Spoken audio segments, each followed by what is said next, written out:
সত্য খোলামেলা করে সারা বিশ্ব সিদ্ধি বুদ্ধ দুল বাচ্চে বাচ্চে প্রচার করো ফাপ করে দেয় সুর করি পুণ্য করে দেয় খোলামেলা করি জগতের বুদ্ধ তা মায়ে কই ঘোষণা করে দেয় আঙুল তুলি তুমিও যদি বাবনা করি তুমিও ঘোষণা করে দিবা পারিবা আর তুমি তো শোনা জানা নবারো বানা বজনে লিখি পারো দে যে বানতে গুনে মারা সমালোচনা করন থিসকারি মারন হারা প্রধান লাগন তুমিও জগতের বুদ্ধর নাম দি পারিবা তুমি বাবনা করো 29 বছর বাবনা করো এক সাইডে বাদ কেছো হুজুর তো হেছ মই বাদ নহাং এখন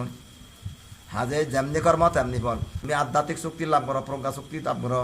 দিব্য শক্তি ছ অন্য নয় জগৎ দুর্বুদ্ধ আত্মা বন যে ধর্ম জীবনে বুক বিদে আগে দেখেন অন্য পুরো কি করেছে এস নাইতে বিচার নয় এক করে বি লেখা দিনে দিয়ে বুদ্ধ সত্য সম্যক নেই যে বি বন লাগাবো দিনে তুমি নিজে দেখো যিনি হঙর চিনি হনর মিথ্যে নেই এক বাদে দুই নেই সত্য ছাড়া মিথ্যে নেই হাতে নাতে প্রমাণ লাগা দিলে সঙ্গে সঙ্গে হাম বেঁচে গেলে নির্বাণ সাধু সাধু দক্ষিণ দোক যে লুরি চুরি 12 করে বই তারা যিটো সাথে যাবরিব লুরি চুরি 12 করে বই তারা 14 গবনা কেন যে যা ভরিব টকা ভরিব